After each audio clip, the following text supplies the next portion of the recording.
నమస్కారం. I witness న్యూస్కి స్వాగతం. హెడ్లైన్ చూద్దాం. పుచ్చలపల్లి సుందరయ్య జీవితం నేటి తరాలకు ఆదర్శం. రాజీవ్ సాక్షిగా చెబుతున్నా కేంద్రంలో వచ్చేది కాంగ్రెస్ ప్రభుత్వమే. మహబూబాబాద్ జిల్లా కలెక్టరేట్లో మహిళా ఉద్యోగికి అవమానం. నేను ఎలాంటి రేవు పార్టీలకు వెళ్లలేదు. హీరో శ్రీకాంత్. ఇన్పుట్ సబ్సిడీలు రైతుల ఖాతాలో జమ అవుతున్నాయని, రైతులు ఆనందాన్ని వెలుబుచ్చుతున్నారని రైతుల పక్షపాతి ముఖ్యమంత్రి జగన్మోహన్ రెడ్డిని కాకినాడ ఎంపీ పిఠాపురం నియోజకవర్గ వైఎస్ఆర్ కాంగ్రెస్ ఎమ్మెల్యే అభ్యర్థి వంగ గీతా విశ్వనాథ్ తెలిపారు. గొల్లప్రోలు మండలం మల్లవరం గ్రామంలో గీత పర్యటించారు. ఈ సందర్భంగా విద్యా దీవెన, ఇన్పుట్ సబ్సిడీలు ఖాతాలో పడడంతో రైతులు, ప్రజలు తమ యొక్క ఆనందాన్ని ఆమెతో పంచుకున్నారు. ఈ కార్యక్రమంలో అరిగెల మణిబాబు, కొత్తం దత్తుడు, రావుల మాధవరావు తదితరులు పాల్గొన్నారు. జరిగిన పంట నష్టానికి ఈ రోజు నుంచి కూడా ఇన్పుట్ సబ్సిడీ పడడం జరుగుతుంది. మా గ్రామం కాదు, మొత్తం ఆంధ్రప్రదేశ్లో అన్ని గ్రామాలు కూడా జగన్మోహన్ రెడ్డి గారు మళ్ళీ సీఎం కావాలని పూజలు అన్నీ కూడా చేయడం జరుగుతుంది. అయినా సీఎం అవుతాడని మేమందరూ కూడా నమ్మకంతో ఉన్నామని చెప్పేసి డిప్యూటీ సీఎంగా రావాలని మేము కూడా పూజలు చేసుకుని సుబ్రహ్మణ్య స్వామిని, మా ఈరభద్రుని అందరినీ కూడా కొలుచుకుంటున్నాం. ఆంధ్రప్రదేశ్లో రైతాంగం ముఖ్యంగా ఈరోజు ఏకే మల్లవరంలో, గొల్లప్రోలు మండలం ఏకే మల్లవరం గ్రామంలో ఉన్న రైతాంగం అంతా మీరు చూస్తున్నారు, చాలా ఆనందంగా ఉన్నారు. రాత్రి నుంచి కూడా ఇన్పుట్ సబ్సిడీ వారికి పడుతుంది. అదేవిధంగా తల్లిదండ్రులందరూ కూడా ఇక్కడికి వచ్చిన వారందరూ కూడా చెప్పడం జరుగుతుంది. తల్లిదండ్రులు, పిల్లలు కూడా విద్యా దీవెన పడింది. మేమందరం చాలా సంతోషంగా ఉన్నాం. ప్రతిపక్షాలు మరి కూటమి కూడా ఎన్ని అడ్డంకులు పెట్టినా జగన్ గారు ఇచ్చిన మాట ప్రకారం వారు మా అందరికీ కూడా ఇవ్వటం జరిగింది. ఎన్నికల ముందు, ఎన్నికల్లో కూడా ఈ రావాలి. అయినప్పటికీ కూడా ఎలక్షన్ కమిషన్ని ఒత్తిడి చేసి ఆపాలని చూస్తే హైకోర్టు కూడా జగన్ గారికి సమర్థించి ఎలక్షన్ అయిపోయిన వెంటనే మరి అందరికీ ఇచ్చేలాగా చెప్పడం, వెంటనే మాకు అందరికీ కూడా రాత్రి నుంచి ప్రతి ఒక్కరికి కూడా డబ్బులు పడుతున్నాయి. మేము చాలా సంతోషంగా ఉన్నాం. మళ్ళీ మాకు జగనన్నే సీఎం కావాలి. జగనన్న మీద మా పూర్తి నమ్మకం ఉంది. జగనన్న మీద మా కుటుంబాలన్నీ ఆధారపడి ఉన్నాయి.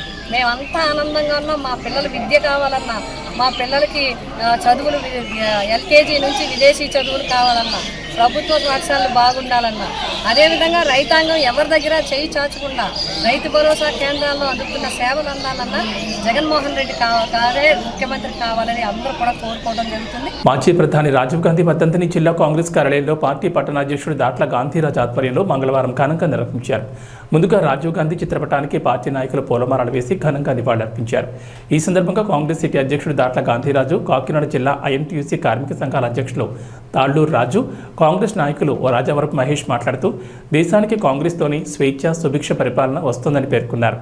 ఈ దోపిడీ దొంగల ప్రభుత్వాలను సాగనంపాలని ప్రజలకు పిలుపునిచ్చారు. మరో 15 రోజుల్లో కేంద్రంలో కాంగ్రెస్ పార్టీ అధికారంలోకి రావడం ఖాయమని, రాహుల్ ప్రధానిగా బాధ్యతలు చేపట్టడం జరుగుతుందన్నారు. పేదలకు సంక్షేమ పాలన అందాలంటే కాంగ్రెస్ పార్టీ అధికారంలోకి రావాలన్నారు. ఈ కార్యక్రమంలో ఏపీసీసీ ఉపాధ్యక్షులు మట్టా శివప్రసాద్, కోలా ప్రసాద్ వర్మ, చక్కని ఒకరాజు, పిల్లి చిన్న, వాసు, లలిత, ధనకోటి తదితరులు పాల్గొన్నారు. కాకినాడ డీసీసీ ఆఫీస్లో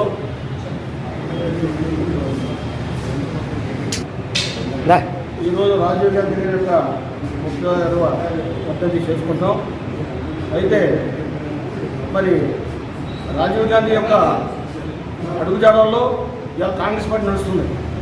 ఎప్పుడు కూడా గాంధీ కుటుంబానికి ఈవేళ ప్రజలే కాదు, కాంగ్రెస్ పార్టీ కాదు రుణపడి ఉంటుంది. గత మాజీ ప్రధానమంత్రి శ్రీ రాజీవ్ గాంధీ గారి యొక్క వర్ధంతి సందర్భంగా ఈరోజు కాకినాడ జిల్లా కాంగ్రెస్ పార్టీ కార్యాలయంలో, కాకినాడ నగర కాంగ్రెస్ పార్టీ ఆధ్వర్యంలో ఘనంగా నిర్వహించడం జరిగింది. ఈరోజు అతి చిన్న వయసులో కొన్ని మానవ మృగాల దాడిలో చనిపోయినటువంటి రాజీవ్ గాంధీ గారు ఈ దేశానికి చేసినటువంటి సేవ వెలకట్టలేనటువంటిది. ఈరోజు సాంకేతికంగా ఈ దేశం అభివృద్ధి చెందింది అని అంటే అది కేవలం ఆనాడు ప్రధానమంత్రిగా రాజీవ్ గాంధీ గారు ఉన్నటువంటి సమయంలో తీసుకున్నటువంటి నిర్ణయాల దృష్ట్యా ఈరోజు సాంకేతిక విప్లవం దిశగా ఈరోజు భారతదేశం అడుగులేయడానికి ప్రధానమైనటువంటి కారకులు రాజీవ్ గాంధీ గారు. రాజీవ్ గాంధీ గారు వర్ధంతి సందర్భంగా ఆ రోజు 15 రోజుల్లో ఎన్టీటీ వాళ్ళు చేసే దృశ్యాన్ని మన ముందు ఒక మంచి నాయకుడు కోల్పోయాం. అయినప్పటికీ కాంగ్రెస్ ఈ 2024లో ఇండియా కూటమి రూపంలో అఖండ విజయం సాధించి ఈ రోజుని మళ్ళీ కాంగ్రెస్ పూర్వవైపు వస్తుంది. ఆయన పైనుండి ఆయన కాంగ్రెస్ పార్టీకి ఆశీస్సులు ఇచ్చి మనస్ఫూర్తిగా ఆశీస్సులు ఇచ్చి 2024లో అంటే ఇప్పుడు జరగబోతున్న ఎలక్షన్లో కాంగ్రెస్తో కూడుకున్న ఇండియా కూటమి అధికారంలోకి రావాలని మనస్ఫూర్తిగా మేమందరూ కూడా కోరుకుంటున్నాం. మండల పరిధిలో 41 పంచాయతీల సచివాలయాల్లో మంచినీరు సరఫరాకు అన్ని విధాల చర్యలు చేపట్టినట్టు తెలిపారు. ప్రతి బుధవారం నీటిని పరీక్ష చేసి నాణ్యమైన మంచినీరు అందించాలని ఆదేశించారు. కాకినాడ రూరల్ మండల ప్రజాపరిషత్ కార్యాలయంలో ఎంపీడీఓ రమేష్ నాయుడు అధ్యక్షతన మండల పరిధిలో పంచాయతీ కార్యదర్శులతో సమీక్ష సమావేశం నిర్వహించారు. కాకినాడ అర్బన్లో వారికి, రూరల్ మండల పరిధిలో ప్రభుత్వం కేటాయించిన నెలల్లో ఉంటున్న వారికి సుమారు 251 మందికి జాబ్ కార్డులు ఇవ్వాల్సిందిగా ఆదేశించామన్నారు. ఉపాధి హామీ కూలీలకు సరైన సదుపాయాలు కల్పించేలా చర్యలు తీసుకుంటున్నట్లు తెలిపారు. ఎండ ఉష్ణోగ్రతల దృష్ట్యా ఉదయం 5:30 నుంచి 10:30 వరకు ఉపాధి హామీ పనులు జరిగేలా చూడాలని ఆదేశించామన్నారు. ప్రతి వారం మీటింగ్ పెట్టి వారు చేయాల్సిన పనిపై దిశానిర్దేశం చేస్తున్నామన్నారు. నమస్కారం అండి. నా పేరు రమేష్ నాయుడు, ఎంపీడీఓ కాకినాడ రూరల్. మీ అందరికీ తెలుసు, కాకినాడ రూరల్ మండలం చాలా పెద్ద మండలం. 41 సచివాలయాలు పరిధి ఉన్న పెద్ద మండలం. ఎస్పెషల్లీ ఈ సమ్మర్లోని ఎండ తీవ్రతని ఎలా మనం మిటిగేట్ చేయొచ్చు అనే దాని మీద ప్రిపరేటరీ మీటింగ్స్ గత 4 వారాల నుంచి కూడా గౌరవ కలెక్టర్ గారి ఆదేశాల మేరకు మనం పెడుతున్నాం. దానిలో భాగంగానే ఈరోజు కూడా సోమవారం నాడు కూడా మేము లైన్ డిపార్ట్మెంట్స్తోని ఈ మీటింగ్స్ పెట్టడం జరిగింది. లైన్ డిపార్ట్మెంట్స్ ఏవేవంటే ఆర్డబ్ల్యూఎస్ డిపార్ట్మెంట్, ఎడ్యుకేషన్ డిపార్ట్మెంట్, ఉపాధి హామీ, housing department and Panchayati Raj department. ఈ కన్వర్జెన్స్ మీటింగ్ పెట్టడం వల్ల ఏంటంటే మనకి 41 సచివాలయాల్లో కూడా ఎక్కడైనా ఎటువంటి వాటర్ ప్రాబ్లం ఉన్నట్లయితే ఆ వాటర్ సఫిషియన్సీ కోసం మనం ఆర్డబ్ల్యూఎస్ఏఈ గారితో కన్సల్ట్ చేసి ఇమీడియట్గా రెక్టిఫై చేయడం ఒక ఎత్తు. అదేవిధంగా ఎంత వాటర్ సప్లై చేసినా కూడా క్వాలిటీ ఆఫ్ వాటర్ లేకపోతే ప్రజలకు మళ్ళీ ఇబ్బంది అవుతుంది అనేసి 41 సచివాలయాలు కూడా మనం టెస్టింగ్ కిట్లు ఇవ్వడం జరిగింది.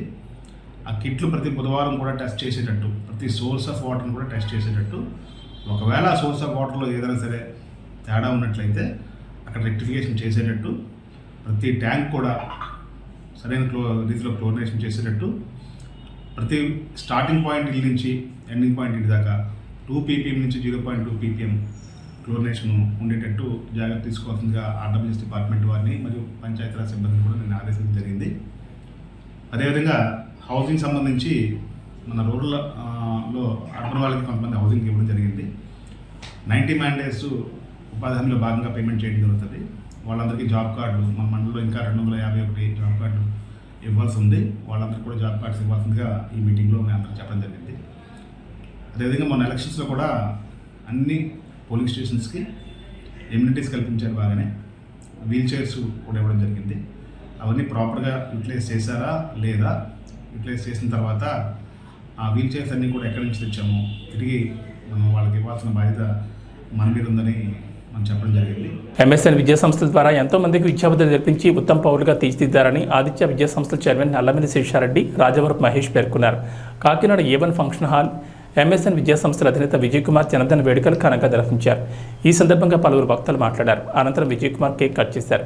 ఈ సందర్భంగా ఆయన మాట్లాడుతూ ప్రతి ఒక్క అభిమానం ఎంఎస్ఎన్ విద్యా సంస్థలపై ఆదరణ చూపడం ఆనందంగా ఉందన్నారు. ఈ కార్యక్రమంలో పాఠశాలకు చెందిన డైరెక్టర్లు, ఉపాధ్యాయులు తదితరులు పాల్గొన్నారు.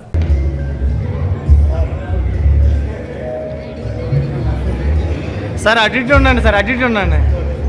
చాలా అభిమానంతో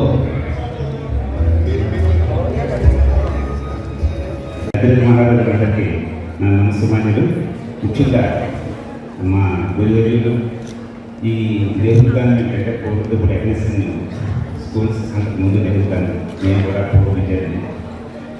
మా గురువు గారు అనేటువంటి ఆయన బాగా కుమారుడైన మా విజయ్ పుట్టినరోజు సందర్భంగా ఇటువంటి పుట్టినరోజు మరి ఎన్నో చేసుకోవాలని మనస్ఫూర్తిగా కోరుకుంటూ, అలాగే విద్యలో వినూత్నమైన మార్పు తీసుకొస్తూ మరియు లా అనే ఈ రోజుని జ్యుడిషియరీ ఎంత ఇంపార్టెంట్ మన ఆంధ్రప్రదేశ్లో కానీ ఇండియాలో కానీ ఎంత ఇంపార్టెంట్ రోల్ ప్లే చేస్తుందో అందరికీ తెలుసు. అందులో కూడా అత్యున్నత శిఖరాలు అధిరోహించి హైకోర్టు వరకు మంచి మంచి కేసులు చేస్తూ విజయాలు స్వీకరిస్తూ ఉన్న నా సోదరుడు విజయ్కి మరొకసారి పుట్టినరోజు శుభాకాంక్షలు తెలియజేస్తూ, మరి ఇటువంటి పుట్టినరోజు మరి ఎన్నో చేసుకుంటూ ప్రజలకి అందరికీ మరి ఈ విద్యా సంస్థలందరికీ కూడా ఆయన దగ్గర ఉన్న లాలో ఉన్న మెలుగులని చేస్తూ అందరికీ సహకారాలు అందించాలని మనస్ఫూర్తిగా కోరుకుంటూ సెలవు చేస్తాను. సో ఆదినారాయణ ఇంకా రాలేదని నేను చూస్తూ ఉన్నాను. ఇంకేంటంటే మనం చిన్నప్పుడు చదువుకున్న సమ్మతించారు, పుత్రుడు పుట్టగానే తండ్రి పుత్రోత్సాహం కలగదు, ఆ పుత్రుడిని జనులు పరుగుని పగడగా ఆడు పొగుడు నిజమైన పుత్రోత్సాహం అని చెప్పేసి మనం ఎప్పుడో చదువుకున్న అందరూ కూడా. ఇప్పుడు నిజంగా ఆదినారాయణ గారికి నిజమైన పుత్రోత్సాహం కలుగుతుంది అని చెప్పడానికి నేను కొంచెం కూడా అనుమానించట్లేదు. మనస్ఫూర్తిగా నేను విజయాన్ని అభినందిస్తున్నాను. అలాగే ఆదినారాయణ గారికి శిరస్సు వచ్చి నమస్కరిస్తున్నాను.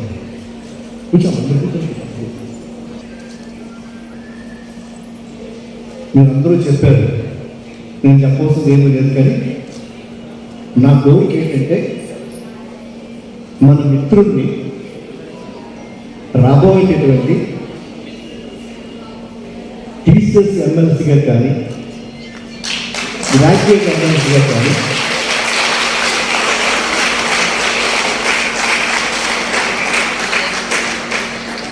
పోటీ చేయించి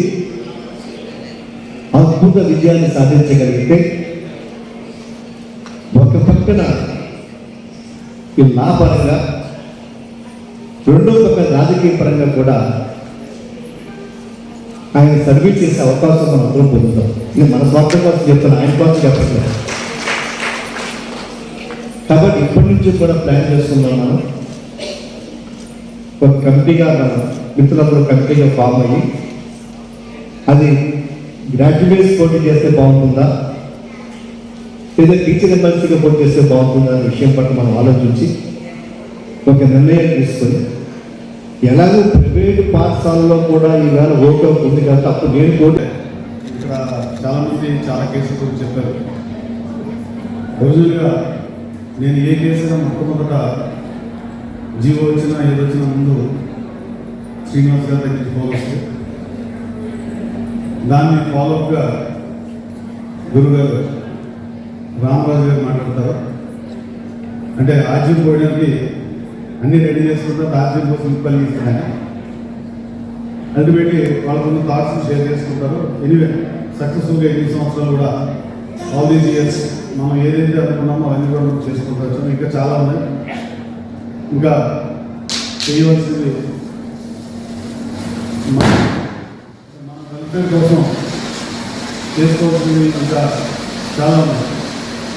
నేను జగన్మోహన్ గారితో ఒకసారి ఎప్పుడైనా మేము షేర్ చేసుకున్నప్పుడు ఆయన నన్ను కొత్త పనులు తీసుకెళ్తాను. ఈరోజు నేను ఒక లీగల్ ప్రపోజల్ చేస్తాను. ఆయన జనరల్ చూసి దాన్ని లీగల్గా సబ్స్టెన్షియేట్ చేయడానికి చాలా మంచిగా పనిచేస్తాను. యాక్చువల్గా నాకు మేము అనుకున్న ఇంకా చేయాల్సింది చాలా ఉన్నాయి. But all we have done is a very small job. ఇంకా రాబోయే రోజుల్లో ఇంకా చాలా పెద్ద ఇష్యూస్ ఉన్నాయి, పెద్ద సక్సెస్ కూడా మనం చూడబోతున్నాం. 6 to 10 గురించి ఇందా చెప్పారు. 6 to 10 గురించి already decided. I waiting for order copy. Order copy రావడానికి నాకు ఆ రోజు లాస్ట్ వర్కింగ్ డే రోజున 1 day before the last working day arguments అయ్యి దాదాపు మార్నింగ్ సెషన్ 1 hour అయితే తర్వాత ఆఫ్టర్నూన్ మళ్ళీ ఒకటే పాయింట్. రైట్ ఎడ్యుకేషన్ యాక్ట్లో ఎగ్జామినేషన్స్ ఎలా కండక్ట్ చేయాలంటే కంటిన్యూస్ కాంప్రిహెన్సివ్ ఎవాల్యుయేషన్ CCE ప్యాటర్న్లో ఎగ్జామ్ కండక్ట్ చేయాలని ఉంది. దానికి వీళ్ళు ఏంటంటే యూనిఫామ్గా ఒకే క్వశ్చన్ పేపర్, స్టేట్ అంతా ఒకే క్లాస్లో ఒక క్వశ్చన్ పేపర్ ఉంటుంది. గవర్నమెంట్ ఎయిడెడ్, ప్రైవేట్, అన్ఎయిడెడ్ అన్ని కలిపి చెప్పి వాడు క్వశ్చన్ పేపర్ తయారు చేయడం, మనకి ఇవ్వడం, మనం కొనుక్కోవడం, ఇది జరుగుతుంది. దాన్ని నా కేసు చేసినప్పుడు మీ అందరూ తెలుసు 1 to 5 మన ఫస్ట్ స్టేజ్లో ఇంట్రీ మోడల్ ద్వారా మనకు వచ్చింది. సెకండ్ స్టేజ్లో మనం ఆర్గ్యుమెంట్స్ అయినప్పుడు అంత లెంతీ ఆర్గ్యుమెంట్స్లో ఒకే పాయింట్ చెప్తాను. నేను ఆయన submitted CCE rules before the court. ఏదైతే కంటిన్యూస్ కాంప్రిహెన్సివ్ ఎవాల్యుయేషన్ ఆ ఎగ్జామినేషన్ ప్యాటర్న్ ఇంప్లిమెంట్ చేయడానికి అకాడమిక్ అథారిటీగా SCRTని అపాయింట్ చేసిన స్టేట్ గవర్నమెంట్. SCRT వాళ్ళు CCE రూల్స్ ఫ్రేమ్ చేశారు. ఆ రూల్లో ఒక సెంటెన్స్ అదే ఒకే sentence deliver the entire case was turn. దాంట్లో ఏంటంటే no teachers should buy question paper from outside either from Telangana Maharashtra సరిహద్దుల్లోని కోటపల్లి మండలం రాపన్పల్లి చెక్పోస్ట్ వద్ద ఇద్దరు అంతర్రాష్ట్ర చిరుతపులి చర్మం స్మగ్లర్లను పోలీసులు పట్టుకున్నారు. వారి దగ్గర నుంచి చిరుత చర్మం, మోటార్ సైకిళ్లు స్వాధీనం చేసుకున్నారు. చెన్నూరు ఫారెస్ట్ డివిజన్ కార్యాలయంలో ఏర్పాటు చేసిన విలేకరుల సమావేశంలో జైపూర్ ఏసీపీ వెంకటేశ్వరరావు వివరాలు వెల్లడించారు. కోటపల్లి పోలీసులు రాపన్పల్లి చెక్పోస్ట్ వద్ద వాహనాలు తనిఖీ చేపట్టారు. మహారాష్ట్ర నుంచి ఇద్దరు వ్యక్తులు మోటార్ సైకిళ్లపై మంచిర్యాల వైపు వస్తూ అనుమానాస్పదంగా కనిపించారు. మోటార్ సైకిళ్లను తనిఖీ చేయగా చిరుతపులి చర్మం, గోళ్లు లభించాయి. వారిని విచారించగా ఛత్తీస్గఢ్ రాష్ట్రంలోని బీజాపూర్ జిల్లా వర్దలి గ్రామానికి చెందిన దుర్గం పవన్ గత 2 ఏళ్ల క్రితం బీజాపూర్ జిల్లా పొడగొట్ట అటవీ ప్రాంతంలో హతమార్చాడని వెల్లడైంది. చిరుతపులి చర్మాన్ని విక్రయించడానికి బీజాపూర్ జిల్లా లింగాపూర్ గ్రామానికి చెందిన బాబర్ ఖాన్ను పవన్ సంప్రదించాడు. చర్మం విక్రయిస్తే 50,000 ఇస్తానని అతనితో ఒప్పందం కుదుర్చుకున్నాడు. చిరుతపులి చర్మాన్ని విక్రయించేందుకు మోటార్ సైకిల్పై మంచిర్యాల వైపు వస్తుండగా పవన్, బాబర్ ఖాన్లను పోలీసులు పట్టుకున్నారు. వన్యప్రాణులను వేటాడితే కఠిన చర్యలు తీసుకుంటామని హెచ్చరించారు.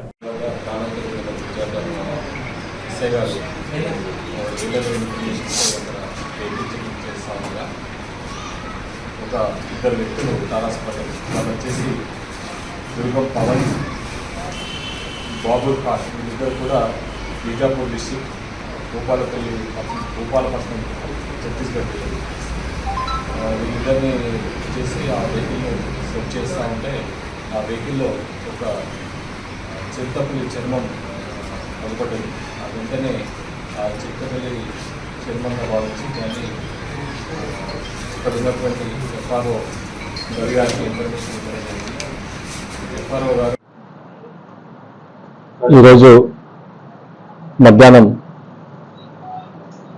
రాపన్పల్లి సిరివంచ బ్రిడ్జ్ వద్ద, ప్రాణాయత మీద ఉన్న బ్రిడ్జ్ వద్ద మా ఎస్ఐ గారు రియలబుల్ ఇన్ఫర్మేషన్పై అక్కడ వెహికల్ చెకింగ్ చేస్తూ ఉండగా ఒక ఇద్దరు వ్యక్తులు తారాసపడ్డారు. వాళ్ళు వచ్చేసి దుర్గం పవన్, బాబుర్ ఖాన్. వీళ్ళిద్దరు కూడా బీజాపూర్ డిస్టిక్ భూపాలపట్నం ఛత్తీస్గఢ్ వీళ్ళది.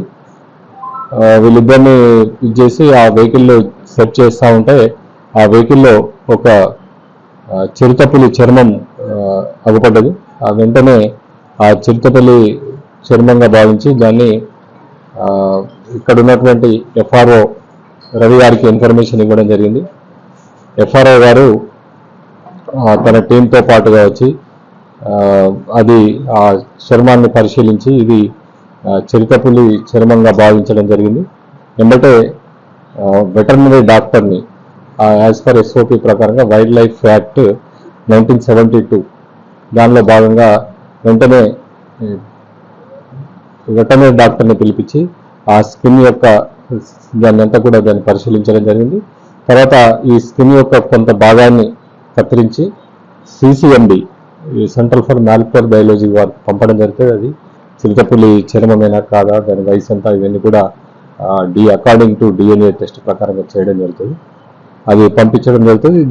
ఈ యాక్ట్ ప్రకారంగా మా పోలీస్ వారికి ఉన్న పవర్స్, దాని యాక్ట్లో భాగంగా మేమంతా కూడా దాన్ని ప్రాపర్గా మీడియేటర్ సమక్షంలో సీజ్ చేసి ఆ యాక్ట్లో ప్రకారంగా దాని ఇన్వెస్టిగేషన్ అంతా కూడా ఫారెస్ట్ డిపార్ట్మెంట్కే చేయాల్సి ఉంటుంది. కాబట్టి ఆ చర్మాన్ని, తర్వాత ఇద్దరు వ్యక్తుల్ని, తర్వాత వాళ్ళు తీసుకొచ్చినటువంటి 2 మోటార్ సైకిల్ని కూడా వాళ్ళకి అప్పచెప్పడం జరిగింది.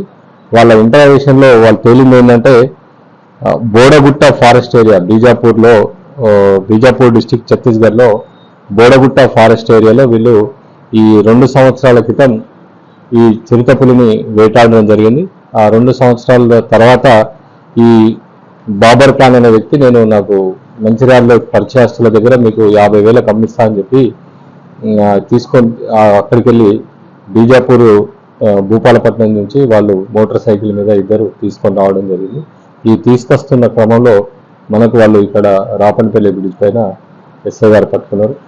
దీనిలో విద్యాశాఖలో అవుట్సోర్సింగ్ అటెండర్గా విధులు నిర్వహిస్తున్న పార్వతిని విధులకు రావద్దంటూ DEO రామారావు హుకుం జారీ చేశారని, రెన్యువల్కు సంబంధించిన ఫైల్ తిరస్కరించారని మహిళా అటెండర్ పార్వతి వాపోతున్నారు. గత 20 రోజులుగా ఇదే తంతు నడుస్తోందని, నేలపై కిందనే కూర్చుంటున్నారని మహిళా అటెండర్ అన్నారు. జిల్లా విద్యాశాఖాధికారి కార్యాలయం కిందనే కలెక్టర్ కార్యాలయం ఉన్న ఉన్నతాధికారులు పట్టించుకోవడం లేదని వాపోయారు.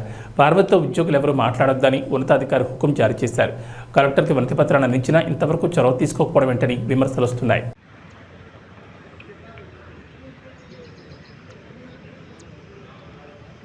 చెప్పండి. పేరు ధర్మసుఖ పార్వతి సార్. నేను 2017 నుండి అవుట్ సోర్సింగ్ అటెండర్గా చేస్తున్నాను సార్ విద్యాశాఖ కార్యాలయంలో. నేను గతంలో ఎప్పుడు కూడా ఇలాంటి ప్రాబ్లం లేదు sir. Last year DO Ramarao అని డిఓ సార్ వచ్చారు సార్. తను వచ్చిన రోజు నుండి ప్రాబ్లం చేస్తున్నారు సార్. కులం పేరుకొని మహిళలను చూడకుండా అవుట్ సోర్సింగ్ పెట్టింది, నానా రకాలుగా మానసికంగా వేధించారు సార్ కొన్ని నెలలు. ఆ వేధింపులు తట్టుకోలేక ఒకరోజు ఇంటికి వెళ్ళిపోయినాక కూడా ఆలాపేలా లేకుండా ఉద్యోగాలు చేయించడమే కాకుండా ఇంటికి వెళ్ళిపోయిన వాళ్ళు 7 నెలల సమయంలో ఫోన్ చేసి వారిని సూపరింటెండెంట్ గారు ఫోన్ చేయించి వారిని పిలిపించి ఆఫీస్ పిలిపించి మళ్ళీ ఏడీ గారు డిఓ గారు ఆఫీస్ నుంచి చివరిలో అందరూ ఎవరు లేని సమయంలో పిలిపించిన ఎలా పడితే అలా నోటి మాటలు మహిళలను చూడకుండా మానసికంగా చాలా వేధింపులకు గురి చేశారు.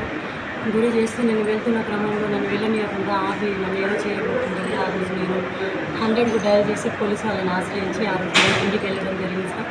నెక్స్ట్ డే మార్నింగ్ డిఎస్పీ గారు కంప్లైంట్ చేశాను, ఇలా చేస్తున్నారు, నాకు ఇలా 2 నెలలు అవుతుంది, ఇదే రిపీట్ అవుతూ ఉంది, ఇలానే హరాజ్ చేస్తున్నాం, మాట్లాడడం లేదు, ఫోకస్ నోటీస్ చేయడం, జీతం కట్ చేయడం, నోటి మాట కులం పేరుతో ఎలా పడితే నానా రకాలుగా ఇలా మహిళలను చూడకుండా ఎలా చేపిస్తూ ఆఫ్టర్ అవుట్ సోర్సింగ్ అటెండర్వి అది ఇది అని చెప్పేసి కలెక్టర్ నేను తీసేయమన్నారని గతంలో శాసన సార్ కలెక్టర్ గారు ఉండే తన పేరు చెప్పుకొని తన అందరితో ఎలా పడితే అలా మాట్లాడడం జరిగింది సార్. అప్పుడు కూడా అంత ఇబ్బందులు పెడుతుంటే కూడా నేను ఎప్పుడున్నారు కంప్లైంట్ చేయడం జరిగింది. నెక్స్ట్ డే డిఎస్పీ ఆశ్రయంతో కలెక్టర్ గారిని కలవడం జరిగింది సార్. కలెక్టర్ గారు నాకు డిఓ గారిని పిలిచి మాట్లాడాలని తెలీదు, కానీ ఆ రోజు నుండి ఏప్రిల్ ఈ నెల 1వ తారీఖుకి ఎలాంటి ప్రాబ్లం లేదు సార్ నాకు. కానీ ఇప్పుడు ఏప్రిల్ 24వ తారీఖు నాకు రెన్యువల్ రీఎంగేజ్ పర్ఫార్మెన్స్ మీద సైన్ చేయాలి. ఆ రీఎంగేజ్ నేను చేయకుండా ఉండడమే కాకుండా నేను చెయ్యను, రేపటి నుంచి ఉద్యోగానికి రావద్దు, నేను ఉద్యోగం నుంచి తొలగించేసిన అని చెప్పేసి స్టాఫ్ ఎవరితో మాట్లాడలేకుండా నాకు స్టాఫ్ పని చెప్పట్లేదు. కూర్చున్న స్టూల్ కూడా చాంబర్లో పెట్టుకున్నారు సార్. సైన్ చేయవలసిన రిజిస్టర్ కూడా దాచుకొని స్టాఫ్ వాళ్ళే పెట్టుకోవడము, మళ్ళీ తీసుకొని దాచుకోవడం చేస్తున్నారు సార్. ఇదేంటి ఇదే నేను ఇలా నాదేమైనా పొరపాటు ఉంటే మళ్ళీ నుంచి క్షమించి నేను ఎక్కడ డిప్టేషన్లో పంపించండి, కానీ నా పుట్టి మీద పుట్టిన కుటుంబాన్ని రోడ్డు మీద అయిపోయింది, పెద్దవాళ్ళు సార్ ఇలా చేయకంటే ఎక్కువ చేసుకోవడం జరిగింది. డిఓ గారిని ఏడీ గారిని ఆయన కూడా రెస్పాన్స్ లేకుండా నేను ఎక్కువ చేసుకుంటే లేచి బయటికి వెళ్ళి ఇక్కడ కింద కూర్చోబెట్టి ఎన్ని రోజులు అవుతుంది? 20 రోజులు అవుతుంది సార్. 1వ తారీఖు నుండి కింద కూర్చుంటున్నాను సార్. నేను 18 రోజులు ఏమైంది 1వ తారీఖు నుండి కింద కూర్చుంటుంది. స్టూల్ ఏంటంటే తోటి అటెండర్ వెళ్తే డిఓ గారు లోపల పన్నుండి ఫైల్ పెట్టుకోవాలని చెప్పేసి అన్నారు. ఫైళ్ళ కోసం లోపల పెట్టించుకున్నారని అంటున్నారు సార్. ఎన్ని రోజుల కంచి కూర్చోలేకుంటే ఎట్లా బాగానే ఉంటున్నారు? తోటి ఉద్యోగులు మాట్లాడు ప్రాబ్లం అవుతుంది సార్. బోన్స్ బ్యాక్ పెయిన్ అన్నీ వస్తున్నాయి సార్. నా కర్మ పరిస్థితులు చిన్న ఉద్యోగం సార్. కుటుంబం నాది చిన్న వయసులో తల్లిదండ్రులను కోల్పోయి ఉన్న పిల్లలు కానీ ఒకసారి సెక్యూరిటీ ఇవ్వాలి. నాకు 30 వయసులో ఉన్న 10th క్లాస్ చదివి ఆడకూతుంది, ఇంటర్ ఫస్ట్ ఇయర్ చదివి బాగున్నారు సార్. వాళ్ళ ఫ్యూచర్ మేరకు వాళ్ళ భవిష్యత్తు కోసమని ఇంటి ఫ్యామిలీ పరిస్థితిని ఆలోచన చేసుకుంటే ఇప్పుడు ఎవరేమి ఇబ్బందులు పెడుతున్నా పట్టించుకోకుండా వాటిని పక్కన పెట్టి మరి నా ఉద్యోగాన్ని నేను నిర్వహిస్తున్నాను సార్. కానీ మీరు ఏం కావాలనుకుంటున్నారు? లాస్ట్ నన్ను నా ఉద్యోగం నాకు కావాలి సార్. నాకు ఎక్కడైనా డిప్రెషన్లో పంపిన రిక్వెస్ట్ చేస్తున్నాను సార్. నాకు ఇది తప్ప వేరే ఆధారం లేదు సార్. ప్లీజ్ సార్, నేను 2015 నుండి చేస్తున్నాను. నేను అందరినీ కోల్పోయి ఉండరు పిల్లల్ని పట్టుకొని పోషించుకుంటున్నాను సార్. చిన్న ఉద్యోగం మీద ఇలాంటి కక్షలు లేకుండా నాకు నా తప్పులు ఏమైనా ఉంటే మొదటి తప్పులు క్షమించు. నన్ను ఎక్కడైనా డిప్రెషన్లో మీకు నచ్చకపోతే ఎక్కడైనా డిప్రెషన్లో పంపిన నన్ను నా కుటుంబాన్ని రోడ్డు మీద వేయొద్దని చెప్పి మనస్ఫూర్తిగా కోరుకుంటున్నాను సార్. తాను బెంగళూరు రేవ్ పార్టీలో పాల్గొన్నాననే ప్రచారం అవాస్తవమని హీరో శ్రీకాంత్ పేర్కొన్నారు. తాను ఎలాంటి పార్టీలకు వెళ్లలేదని చెప్పారు. ప్రస్తుతం హైదరాబాద్లోనే ఉన్నానని తెలిపారు. కాగా బెంగళూరులో జరిగిన రేవ్ పార్టీలో ఒక యువకుడు తనలాగే ఉండడంతో అందరూ తాను అనుకున్నారని వివరణ ఇచ్చారు.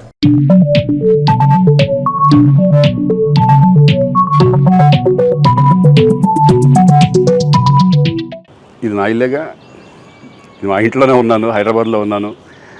సో నేను విన్నాను పొద్దున్నుంచి, నాకు ఫోన్లు రావడం జరిగింది. నేను కూడా వీడియో క్లిప్ చూశాను. మన మీడియా మిత్రులు చాలామంది నన్ను అడిగి క్లారిఫై చేసుకున్నారు. వాళ్ళ దాంట్లో రాలేదు నాకు తెలిసి. చాలా ఇట్లా శ్రీకాంత్ ఇలా బెంగళూరులో రేవ్ పార్టీకి వెళ్ళాడు, హేమ వెళ్ళింది, ఈ టైప్లో ఏవో వచ్చినాయి. లేదా నాకు నవ్వు వచ్చింది. ఇంట్లో వాళ్ళంతా నవ్వుకున్నాం. ఇదేంటిది, మొన్న ఏమో విడాకులు ఇచ్చి పిచ్చేశారు నా భార్యతో, ఈరోజు ఏమో రేవ్ పార్టీలకి వెళ్ళాడు అని వచ్చేసినాయి. కానీ ఒకటి, వాళ్ళు కొంచెం తొందరపడ్డంలో ఇది లేదనిపించింది. ఎందుకంటే వాడెవడో, అతను ఎవరో కానీ కొంచెం నాలాగా ఉన్నాడు. వాడు కొంచెం ఇలా కప్పుకొని, అది గెడ్డం ఉంది, బట్ ఇప్పుడు గెడ్డం నాకు లేదు అని, బట్ గెడ్డంతో నేను షాక్ అయ్యాను. ఇదేంటిది నాలాగా ఉన్నాడు ఏంటి అని నేనే షాక్ అయ్యాను. సో దయచేసి ఎవరు నమ్మొద్దు. ఎందుకంటే రేవ్ పార్టీలకి వెళ్ళే కల్చర్ నాది కాదు, పబ్ కల్చర్ మనిషిని కాదు నేను. ఒక్కోసారి బర్త్డే పార్టీలకి వెళ్తాం, ఒకవేళ తెలియకుండా ఏదైనా వెళ్ళినా ఒక హాఫ్ అన్ అవర్ నుండి వచ్చేస్తాం తప్పితే అటువంటి ఏమీ లేదు. రేవ్ పార్టీ ఎలా ఉంటుందో కూడా నాకు తెలియదు. సో దయచేసి ఎవ్వరూ ఈ విషయాన్ని నమ్మొద్దు. హ్యాపీగా నేను హైదరాబాద్లో ఉన్నాను, మా ఇంట్లోనే, ఇప్పుడు మా ఇంట్లో నుంచే నేను ఇది చేస్తున్నాను. సో దయచేసి మీడియా మిత్రులందరికీ కూడా నేను చెప్పేది ఏంటంటే, ఏ విషయం కరెక్ట్గా తెలుసుకోకుండా మీరు కూడా థంబ్నైల్స్ పెట్టేసేసి నా బొమ్మ వేసేసి రేవ్ పార్టీలో పట్టుబడ్డ శ్రీకాంత్ ఈ టైప్లో వేస్తున్నారు. కాబట్టి దయచేసి ఎవరు నమ్మొద్దు. అది అతను అలాగా ఉన్నాడు అనే ఒక విషయంలో మీరు పొరపాటు పడి ఉంటారని నేను అనుకుంటున్నాను. దయచేసి అది నేను కాదు. Thank you. ఇటువంటివన్నీ కూడా నిజంగా కొంతమంది వాళ్ళందరికీ నిజంగా థ్యాంక్స్ చెప్పుకుంటున్నాను నేను. కొంతమంది మీడియా మిత్రులు నాకు డైరెక్ట్గా తెలుసు కాబట్టి వాళ్ళ ఫ్రెండ్స్ లాగా నన్ను ఇచ్చేస్తారు కాబట్టి వాళ్ళందరూ నన్ను డైరెక్ట్గా అడగడం, నేను చూసి ఇద్దరు నవ్వుకోవడం, వాళ్ళు వాళ్ళ దాంట్లో వేయకుండా చూశారు కొంతమంది. వాళ్ళందరూ కూడా నేను థ్యాంక్స్ చెప్పుకుంటున్నాను. దయచేసి ఇవన్నీ నమ్మొద్దు. ఏబీ బులెటిన్ విశేషాలు. నమస్కారం.